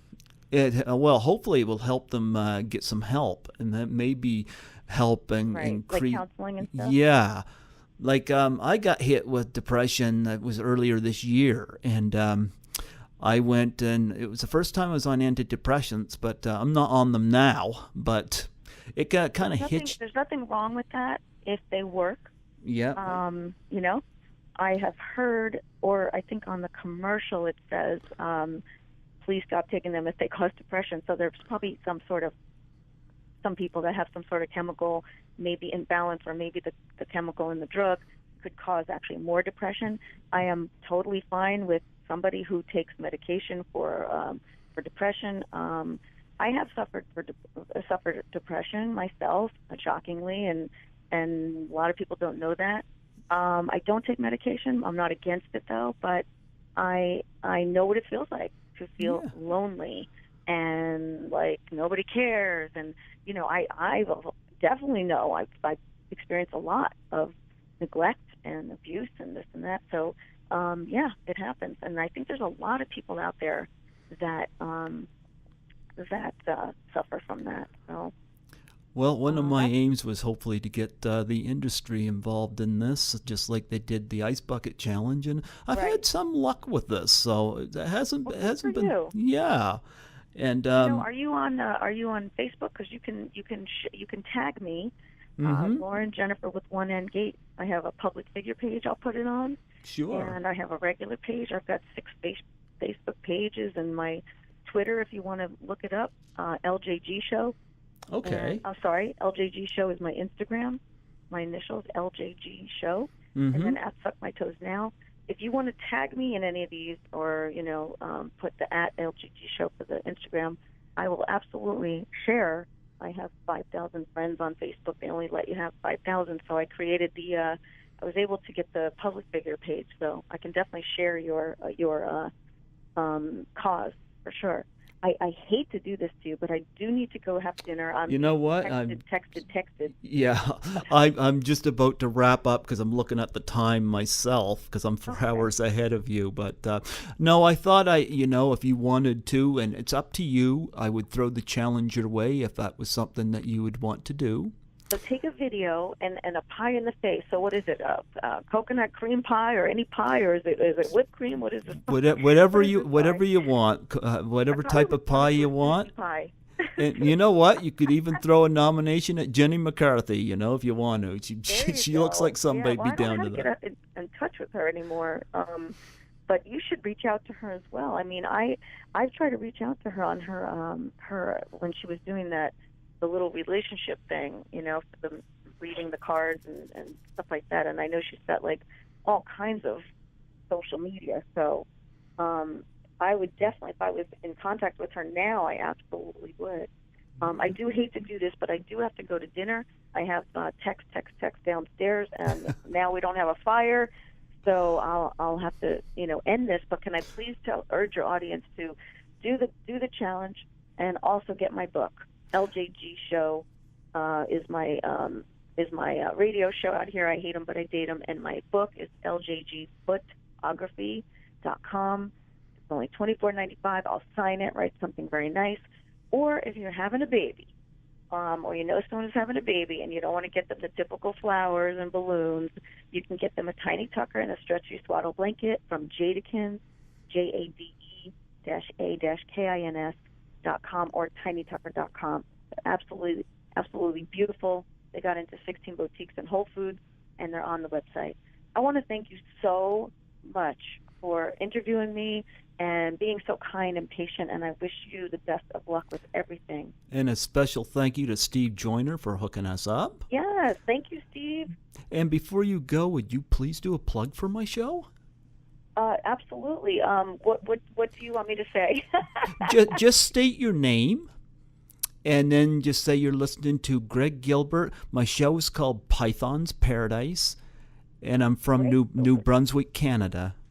Okay. Hi, everybody. This is Lauren Jenifer Gates. You're listening to Greg Gilbert with Python's Cut.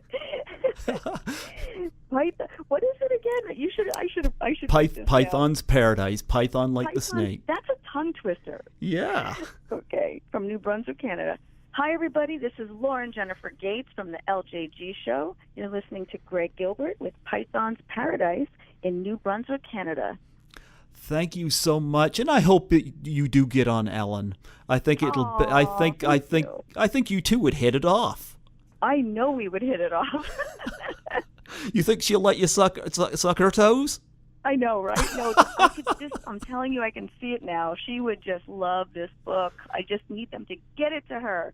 Come on. Ellen's a trooper. All the producers. I'm in contact with them, so I'm just plugging away. But yeah, I could see her. I could see me saying, "Well, Ellen, will you suck my toes?" Ellen's a trooper. She is. And you know what? The lady, Keston, who has the child, Saving Delaney, I forgot to mention this, she does, they have this, like, guy who goes around, he looks like a Bigfoot, and they do children walks, like walks for children. Okay. So we're going to try to get him on there. I can see that as well. There's always some fun stuff over there. So thank you again, Greg. I really need to get to dinner. I got knocking at my door now. But I love you all. Thank you for listening. And again, this is Lauren Jenifer with one N Gates. Follow me on Twitter at Suck My Toes Now. Follow me on Instagram, LJG Show. Like me on Facebook, public figure page, Lauren Jenifer Gates with one N, and Jadekins. Love you all. God bless you. God bless you. Thank you. Bye-bye.